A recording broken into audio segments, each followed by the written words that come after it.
Peyğəmbərimizin bir hədisində buyurduğu kimi daha dərin və əhəmiyyətlidir.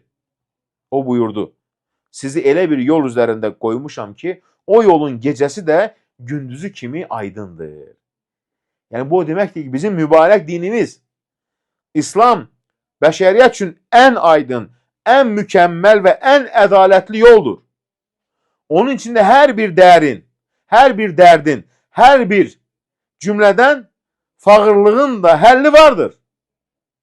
Çünki bu din insanın yalnız cismən deyil, həm də qəlbini doyuran, yalnız dünyasını deyil, həm də axirətini abad edən bir nurdur.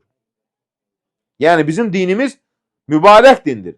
İslam elə bir uca və mükəmməl dindir ki, bütün problemlərə çözüm, bütün böhranlardan çıxış və hər bir müsibətə qarşı səbir və yol göstərir.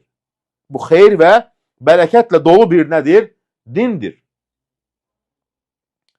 Kimə Allah bu dini ədəblərinə, hidayətinə, göstərişlərinə və nəsihətlərinə sarılmaq nəsib edərsə, dinə bağlılıq nəsib edərsə, o hansı sınaqda, hansı çətinlikdə olursa olsun doğru yola, sırat-ül müstəqimə yönələcək. Mütləq.